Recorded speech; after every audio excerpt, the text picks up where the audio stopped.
Hello viewers, welcome to my channel. আশা করি সবাই ভালো আছেন। তো আজকে আপনাদের সামনে যে নতুন ভিডিওটা নিয়ে এসেছি, যেটা হচ্ছে চিনি দিয়ে বশীকরণ।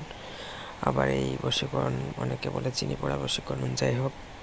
তো এই বশীকরণ দ্বারা আপনি যাকে ইচ্ছা তাকে বশ করতে পারবেন, তবে তাকে সেই চিনি পড়াটা খাওয়াতে হবে। আগেই বলছি, যারা খাওয়াতে পারবেন তারা এই ভিডিওতে দেখতে পারেন অথবা শিখে রাখতে পারেন। আপনি যাকে ইচ্ছা তাকে যে কোনো মুহূর্তে বশ করতে পারবেন, এবং এই বশীকরণ যদি করেন তার স্থায়িত্ব থাকবে সারা জীবন। যদি একবার করেন সেটা সারা জীবন স্থায়ী থাকবে। তো সবাই শুরু থেকে শেষ পর্যন্ত দেখেন। অবশ্যই আমার চ্যানেলটি সাবস্ক্রাইব করবেন। আর যদি ব্যক্তিগত কোনো কাজ করাতে চান তাহলে স্ক্রিনে দেওয়া নাম্বার ইমোতে বা সরাসরি ফোনে কথা বলতে পারেন, অথবা এই বই যদি স্ক্রিনে দেওয়া বইটা যদি গুরুবের দা হাতে লেখা সেটা যদি প্রয়োজন হয় কারো, তাহলে স্ক্রিনে দেওয়া নাম্বার ইমোতে যোগাযোগ করতে পারেন। মন্ত্রটা বলে দিচ্ছে: আবল চিনি, তবল চিনি, চিনি মহাময়, এই চিনি পড়া অমুকই বা অমুক, যাকে বশ করবেন তার নাম খায় খায়া হাত জ্বলে, পা জ্বলে, আরো জ্বলে, হিয়া বুকের 2 তন জ্বলে, যৌবন জ্বলে অমুক। আবার এখানে নাম, এখানে নিজের নাম, ঠিক আছে।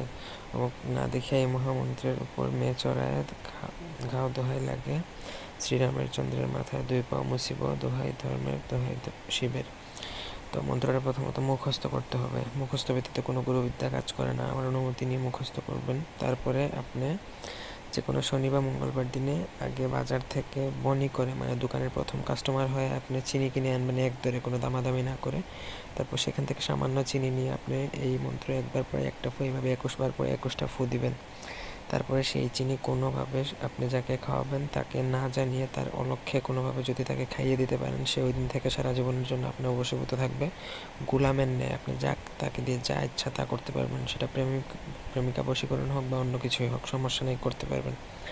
সবাই ভালো থাকবেন, সুস্থ থাকবেন। ধন্যবাদ সবাইকে আমাদের সাথে থাকার জন্য। আল্লাহ হাফেজ।